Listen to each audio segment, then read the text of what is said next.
দুইটা ঘটনা বলি।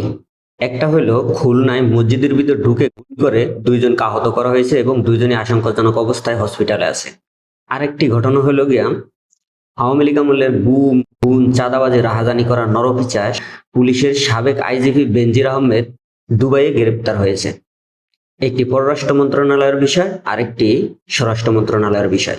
এই পররাষ্ট্রমন্ত্রী কিন্তু আর কেউ নয়, সেই পররাষ্ট্রমন্ত্রী যিনি ইউনূস আমলে পররাষ্ট্রমন্ত্রী থাকার কারণে বিএনপির খুব চুলকানি হয়েছিল, তারা তার পদত্যাগ চেয়েছিল। সেই পররাষ্ট্রমন্ত্রী কিন্তু ইউনূস আমলেও তার সফলতা দেখিয়েছে এবং এই আমলে এসেও তার সফলতা দেখাইতেছে। আরেকজন হলো ভোটে জেতা বাংলাদেশের স্বনামধন্য রাজনৈতিক দলের একজন স্বরাষ্ট্রমন্ত্রী।